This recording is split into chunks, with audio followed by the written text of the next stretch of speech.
Ndugu mtazamaji wa Sheka Toto TV, kipindi kilicho hewani kwa sasa kinaitwa Jitambue. Kipindi hiki huruka hewani kila siku ya Jumatatu mpaka Ijumaa, saa 6 kamili mpaka saa 7 mchana. Kipindi hiki huletwa kwenu nasi watangazaji wenu Nasla Matola na Neema Shabani Garanda.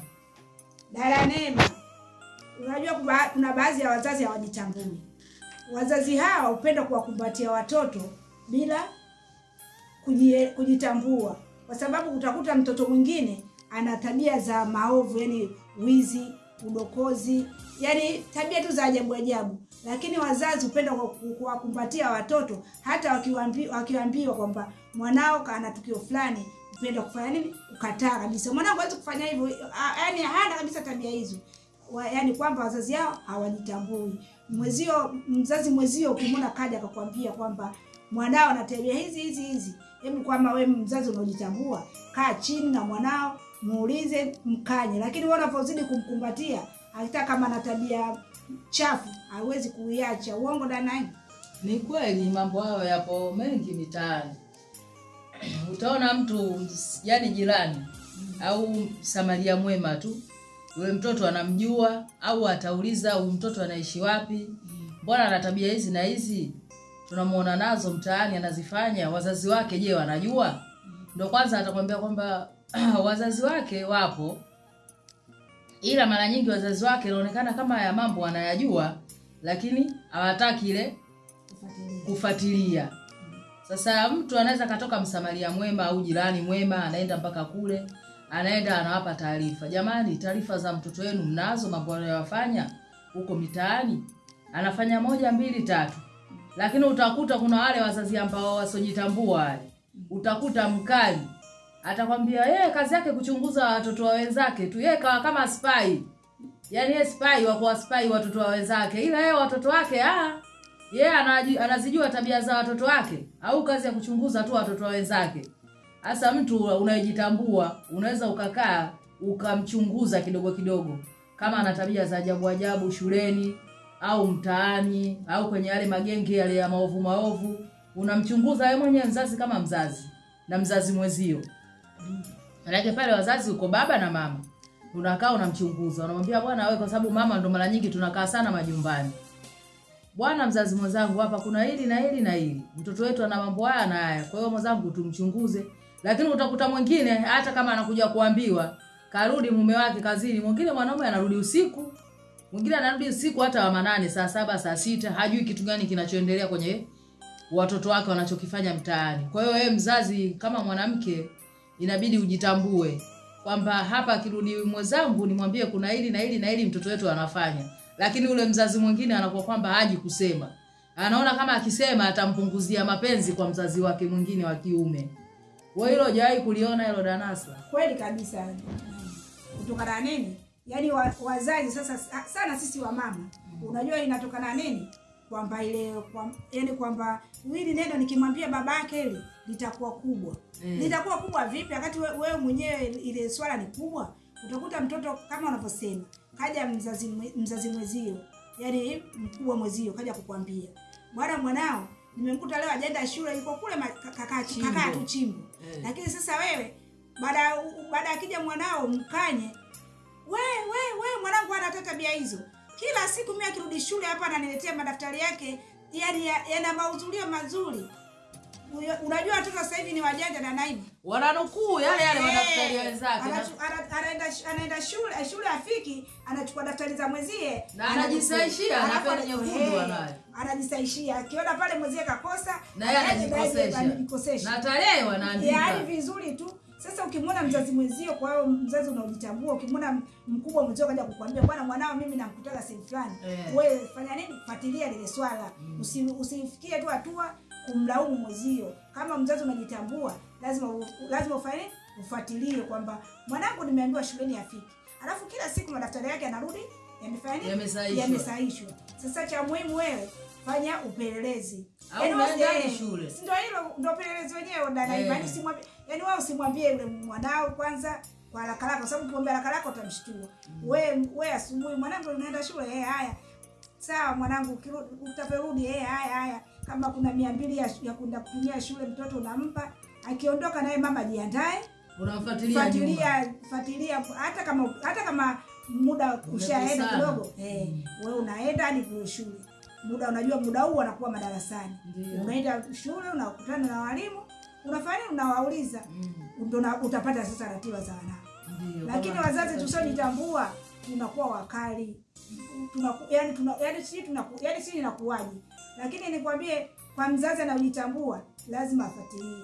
Lakini mwisho wa picha wazazi wasiojitambua atakuja kumlaumu mwalimu. Yaani walimu hata wafuatilia watoto. Hivi walimu wao watafuatilia watoto wangapi? Shuleni watoto wanakuwa wengi. Usiwalaumu tu walimu, kumbe sisi wenyewe wazazi tufanye nini? Hatuwafuatilie watoto.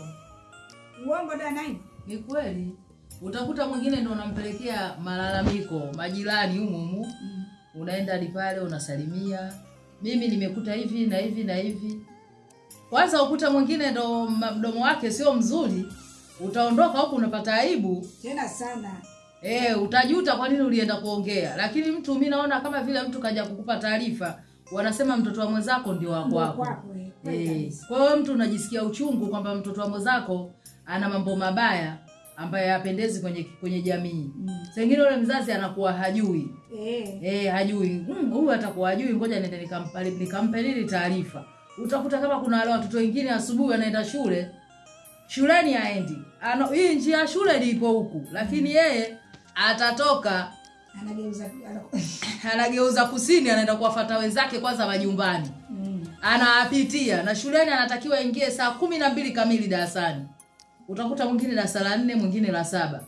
Lakini wanapitiana mpaka muda wakipitiana wote wakitimia lile kundi lao lile kama 6 au 7, utakuta darasani wanaenda shuleni wanaenda saa 2.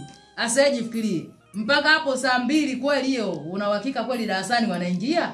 Ndio sasa hapo utavuka kwa kila mzazi kama unaojitambua na bila sasa ufuatilie. Kweli mpaka wakutane kundi zima. Kwani nyie shule mkutane mpaka mpite mnakutana ndio muondoke kwa pamoja. Tunaona watoto mitaani wanapitiana na mimi mara nyingi nikiwa kama nje hivi kule mtaani kwetu nikiwa nafagia, utaona kuna mtoto shule nje ya shule kaiacha huko kwa alikotoka nyumbani kwake, lakini hanarudi huku tena nyuma. Anawafuata wenzake. Siku mimi nikamuuliza, kwani wewe hii ndio njia ya shule au kupondeni kuna shule huku? Yaani kwa ile kukaa kimya, hajanijibu chochote, kakaa kimya, huyo anaondoka zake. Katokea kuna dada mmoja jirani yangu, huyo anamfuata mwenzie huyo. Kwa hiyo ule muda ule wa kufika shuleni wao mara nyingi wanautumia njiani. Kwa hiyo sasa ushafika shule sasa hivi jua zina mageti. Zinafungwa yale mageti. Mida saa 1 saa ngapi pale haingii mtu na kuna mlinzi. Una hakika hapo shuleni mtoto ataingia kweli darasani? Si ataogopa kuchapwa? Haingii. Ataogopa kuchapwa. Mwisho wa siku sasa ndio anakuwa wanaanza vile vigenge vile vya ajabu vile, wanakaa mitaani vile au wanatembea mitaani mpaka kifika saa 4. Ndio nao utajikuta wanajumuika na wenzao kuingia tena darasani hapo. Hawaingii. Wanaona hapa nikiingia darasani ninaweza nikachapo kwa sababu mimi nimeenda saa 4. Kwa hiyo ule muda wake wote anakuwa anautumia kule nje. Mpaka saa 10 kama saa 11 ameruhusiwa na yeye anaongatela, anaona kama katoka shule. Kumbe alikuwa chimbo. Kweli unachosema dada. Halafu kuhusu wazazi kujitambua, pia tujitambue kwa wazazi. Sisi wazazi tunaozaa, tuseme ushazaa watoto wako wa mfano wa jinsia moja, mfululizo kama 3 hivi.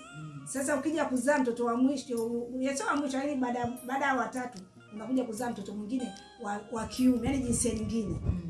Wazazi wengi pale wajitambui, wanampendelea huyu ambaye jinsia moja yuko peke yake. Sasa kwa mzazi unaojitambua, huwezi kuwatenga wale watoto, wale wote ni watoto wako. Lakini sasa utakuta mzazi kama huyu kwa sababu ajitambui, asema mwenzangu huyu nimepata tabu kweli, yani mpaka nampata mtoto nimekula sana mizizi.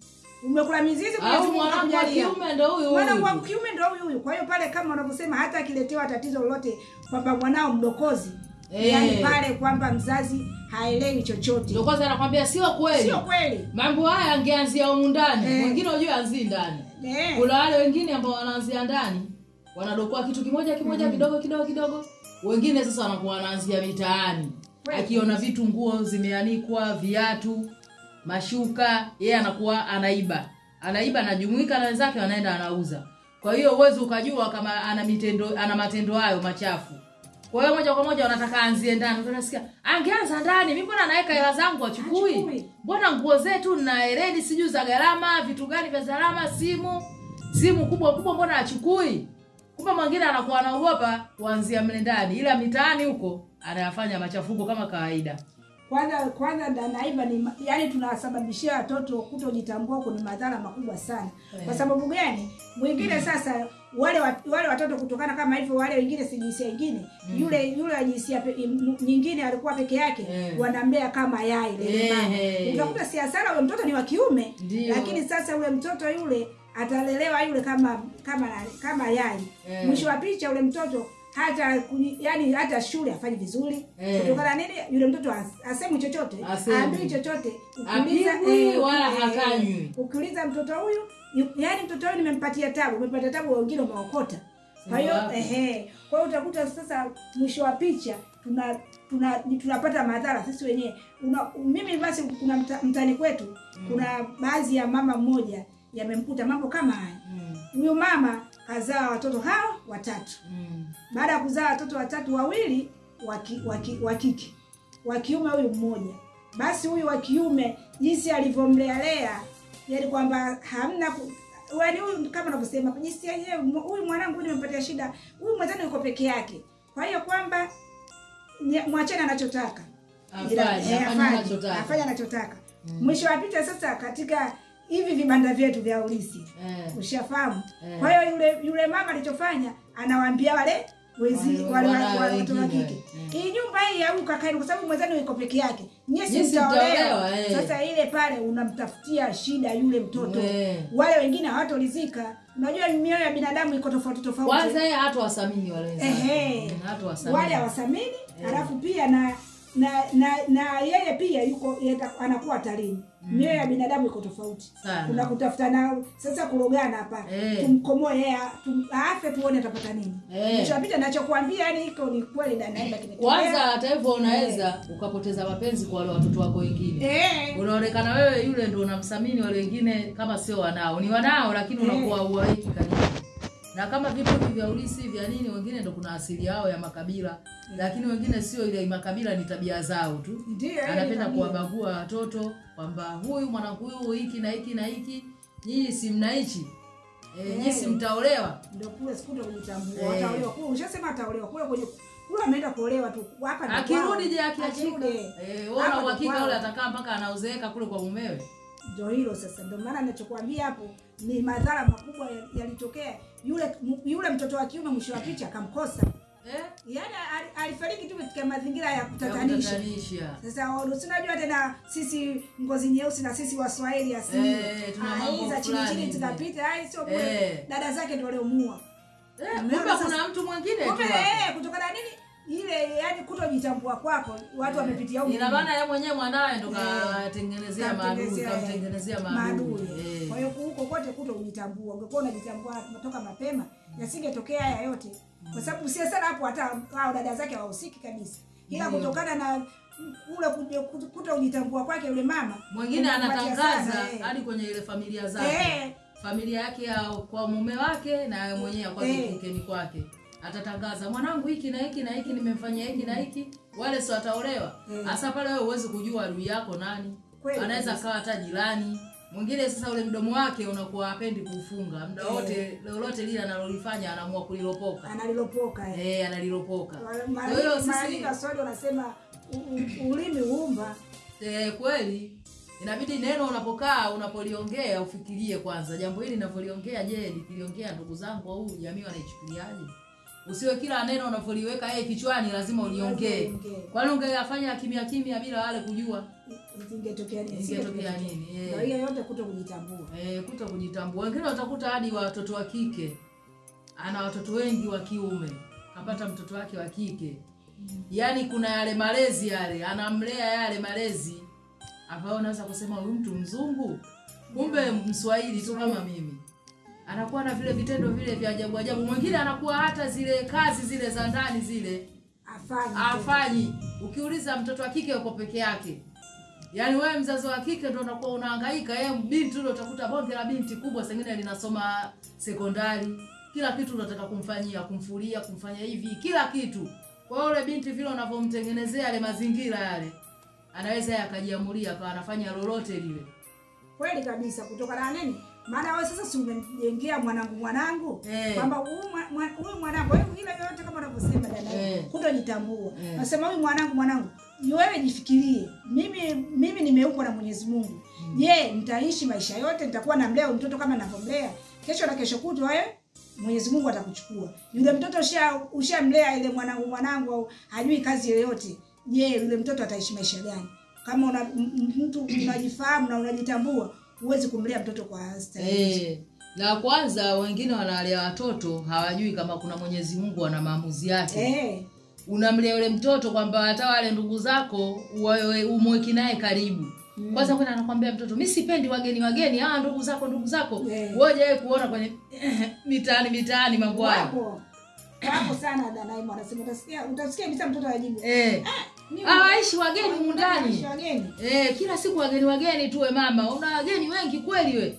Leo katoka huyu, kaondoka huyu. Yaani hawapumziki makwao. Yaani mpaka unashangaa unaweza kusema mtoto naye hakui au hawezi kuolewa au baadaye akawa na maisha yake. Sasa mzazi unaojitambua ukimsikia mtoto anaongea kauli kama hiyo unamkanya hapo unaambia we hao ndugu zako. Na hao sio ndugu, sio sema ndugu zako mama, hawa ndugu zetu wote. Hawa ndugu zangu na ndugu zangu mimi ndio ndugu zako wewe. Sasa unaposema ndugu zako hawaishi, kesho mimi yaani usimfiche. Yaani mtoto mweke wazi. Kesho mimi Mwenyezi Mungu atanichukua. Hao ndio utaishi nao. Hao ndio atakayekusaidia, ndio utakuwa nao karibu. Sio wewe unakuwa ile unajilea kama mzungu kumbe Mswahili kabila lenyewe kama la mwenzangu na mimi. Unaishi, wengine wanakuwa wanaishi maisha sio yao. Kweli kabisa. Wanaishi maisha sio yao. Yaani kwa kifupi tujitambue sisi wazazi. Watoto wetu tunavyoalea. Tunawalea kwa misingi ipi? Tuwazoeshe kuishi na jamii pamoja na ndugu zetu au ndugu wa kikeni na wa kiumeni. Wajue. Mwingine hamjui hata shangazi na Nasra. Uongo? Kweli kabisa. Hamjui shangazi, hamjui mamdogo wala bamdogo, wala babu hamjui yeye. Yaani yeye madhali pale anamjua baba yake na mama yake. Kamaliza kajua dada zake au kaka zake waliozaliwa nao. Wale kutoka tumbo moja. Kamaliza. Yaani wewe ukienda sehemu wale watoto unawaacha pale pale. Kwanza mwingine anakuambia kama wanangu siendi nao mimi. Si unajua maisha ya vijijini huko. Mazingira ya vijijini kule kuna mambo yale ajabu yale. Kwa mimi wanangu na waachaga na kutoka mimi mwenyewe tu. Sasa kule yeye atawajuaje? Wao za wengine. Kwanza unajitambua. Wewe useme mazingira ajabu. Wewe mwenyewe ndio ulikoishi na umekulia huko. Ndio kila kitu mpaka unapata udoko huo umetoka kule katika hayo maisha unasema maisha yangu siyawezi. Leo unamkataza mwanao asiende. Je, wewe Mwenyezi Mungu akikufunika macho wewe watoto wataenda wapi? Zaidi ya kule. Lazima kule wafike. Wafike si kwa ndugu zao. Utakuta kwa bibi yao, babu yao, wengine hawaendi kwa bibi wala kwa babu. Kweli kabisa. Mimi siendi huko kijijini, niende nikafanye nini? Wewe ukitaka nenda wewe mwenyewe, utasikia watoto wanaongea hivyo. Wapo. Binti mkubwa tutasikia, masuala ya vijijini. Mimi siwezi kwenda. Hata kule mambo hata umeme. Kujitwisha maji kichwani. Wewe unaogopa kujitwisha maji kichwani ndio yaani ndio nilikotoka chimbuko lako. Kwanza anakuambia umeme hakuna. Nyumba ambayo haina umeme hawezi kuishi. Kwanza hakuna umeme, mitandao sometimes haishiki. Wewe unashindwa hata mtu kucheza game au kuangalia mambo yale ya nani yale mitandaoni. Hata network hakuna. Vijiji hivyo yaani kule mama kweli wewe ndio kwenu kule. Asa kule kama sio kwao wewe kwao wapi? Alafu wewe mzazi usiojitambua unachekelea unakaa neno la maana kabisa. Yaani unacheka kabisa. Huyu naye mambo yake. Mimi umemsikia yaani unafanya kichekesho na unaona kichekesho. Umemsikia fulani. Yaani anasema kwa hivi. Wewe kweli unajitambua mzazi kama wewe? Yaani mzazi mwanao anaongea neno kama hilo. Yaani wewe ndio wa kumsimamia, yaani wa kumfokea. Kumwambia wewe mwanangu nitambue kama ninavyojitambua mimi kule ndo kwetu. Kule ndo nilikotoka mimi. Na ndugu zako, bibi yako uko kule, babu yako. Yaani mimi nisingezaliwa bila wale wazazi wangu kule kutoka. Na wewe usingezaliwa. Na wewe usingekuepo. Yaani mimi nisingezaliwa na kule kijijini na wale wazazi wangu. Ina maana wewe pia na mwenyewe usingekuepo hapo. Usingefikia hivyo. Lakini utakuta wazazi wengine wanakumbatia maovu, hawajitambui. Utakuta mtoto mwingine mpaka analopoka maneno ya ajabu pale, anakuwa mgeni kaja, anakuwa anaongea zile kauli fulani. Unajua kuna wale watu wanaotoka vijijini, wale mazingira yao yale. Wanakuwa na mazingira fulani ambayo yani hawajakuwa ile kimjini, yani wana maisha yao. Vijijini unajua wana maisha yao mwingine wanayoishi, na sisi tuna maisha yao. Sasa utakuta hadi kuna wale mtoto mwingine anamtenga mgeni kaja. Mimi silali naye huyo. Kweli kabisa. Silali naye, hicho chumba mimi namwachia, nitakuja kulala na wewe. Au utakuta mimi sili naye. Mama, kwanza ndugu yako yukoje? Anakwambia mbona ana mambo mchafu, angalia nguo zake zilivyo. Yaani ule mtu ambaye kama mimi kwa kweli silali naye mama. Yeye anajisikia fulani hivi mtoto. Silali naye mimi. Yaani anamkataa hivi. Sasa ngine utakuta mama yako mzazi, yeye ndo bibi yake au shangazi yake au mama yake mdogo ambaye wewe mwenyewe umetoka naye damu moja ujue. Lakini anakuwa kama vile sasa mwanangu, basi utakuja nitakuwekea chumba chengine, sio kwamba mwambie we hebu kalale na bibi kule au kalale wewe pumbavu, nenda kalale na ndugu yako kule. Wewe unajui kama wewe fulani au wewe ni ndugu yako yuko hivi na hivi. Sitaki nisisikie mwanzo na mwisho. Lakini yeye ndo anakuwa anakumbatia yale maovu yale, anaona kama yule mwanawe yeye sasa yeye ni mzungu, hawezi kushare na mtu kitu chochote. Anakuwa na yale mambo ya ajabu yale, yeye anaona ndo vizuri vile uzungu vile. Hataki kushare kijiko kile mama alilia yule mgeni wako kama ndo kaondoka utakuta mwingine ile sahani yeye ndio alilia ile chakula. Mimi siitaki ile. Kwanza leo kile kikombe sinyoi maji wala ile glasi mimi siitumii. Sasa mzazi haikusikia hiyo. Sikia na basi mzazi asijitambua pale utamsikiaje? Naomba ni glasi kaiteni kwenye beseni. Kaitieni au kwenye dustbin. Sasa hivi kweli inamaanisha kwamba pale unamfundisha nini mtoto? Kweli pale mzazi hujitambui. Huwezi kumwambia mtoto anakata chombo alichotumia ndugu yako kwamba mimi siwezi kutumia isani. Si alinywa mjomba ile. Mjomba ni angalia kwanza kutoka kule kijini. Kieleweki kama anaumwa hivi asija kanitia maradhi. Kwanza siku hizi kuna fangasi za midomo. Apigi mswaki huyo mtu au aogi. Kwanza hicho chombo ukioshi mpaka useme kwamba nitapata fangasi sisi za mdomo sisi vyombo vioshwe. Si vinaosho kwanza kwamba yeye kile ile sani kaitia mdomoni kama kaimeza vile afu kaitema au kaitapika. Maana labda kaitapika ndio maana unaona kwamba chopo kimetapikwa mimi nilieje tena. Lakini hamna kaeka chakula tu kala kamaliza uona kataa kulia ile sani. Kweli mzazi unajitambua kweli na mwanao anakataa sani kama hiyo ya kalia ndugu yako. Wewe mzazi unajitambua kweli yaani unashiriki na mwanao basi hiyo sani kaitupeni kule. Mwingine anakwambia kweli mwanangu, yani ndio hivyo utanisamee tu mwanangu. Sasa hao ndugu zangu mtawatenga vipi? Kwa hiyo kama kaja kama ile shuka mwingine hadi shuka lile sililali mimi hilo. Kweli kabisa. Silitumii hilo shuka. Ukitaka utalilalia mwenyewe. Kama anavyosema Danaima. Madhari aliweza kukataa siku ya kulala naye. Yaani siku alofika kulala naye kitanda kimoja. Kwanza anakuambia mashuka yangu ndio umemtandikia ndugu yako hivyo. Au kanga zangu au vinguo zangu umempa ndugu yako, mimi kwa kweli hizo sizitaki. Hapa ndugu yako kaondoka, naomba kanunulie vitu vingine, nguo zingine. Sitaki mimi hicho. Hela tena anayo. Sasa ile sio hela kuwa nayo, ile kuto unitambua. Yaani shuka umetandikia ndugu yako, mwanao asilalie. Kinachosababisha silalie kitu gani? Wewe useme kwamba sijui maradhi, sio kweli. Sio kweli. Mimi ninachoomba sisi wazazi kama wazazi, tumeletewa malalamiko au tuna watoto ambao tunakaa nao wanakuwa na yale mazingira ambayo wewe uyapendi yanavyoishi. Unaanza kumnyosha kabisa, mwanangu mimi sitaki ishi maisha haya. Maisha haya mimi nimeishi hivi na hivi na hivi na nimekaa kijijini, nimekulia kijijini mimi mpaka napatana na baba yako tunakuja huku mjini. Kwanza tuliishi kijijini. Kwa hiyo nataka uishi mazingira yote ambayo mimi nilioishi. Sitaki yale mazingira yako ambayo unaleta hiyo kile mambo yale ya kisomi yale. Mimi msomi, mimi hivi inakuwa ipendezi. Kweli Danaima. Yaani wazazi tusiojitambua kwa kweli tujitambue. Hivi kwa wewe Danaima kwa wazazi kama hao wewe mwenzangu unawashauri vipi kwa? Mimi najishauri tuwe tunajitahidi. Tumeletewa na watu mitaani mambo watoto wetu wanayafanya au wafiki shule au wana magenge ya wizi. Kuna uvutaji bangi, kuna madawa, ana makundi ambayo yale yaeleweki ambayo sio mazuri. Kwa kweli wewe mtu akija kukuletea malalamiko, usimone kama yule ni spy. Watoto wake mwenyewe anaweza kuwalea. mpaka aje achunguze wa kwangu. Sitaki kabisa, mpaka nataka nimuone mwenyewe nihakikishe mwanangu yupo hivi na hivi.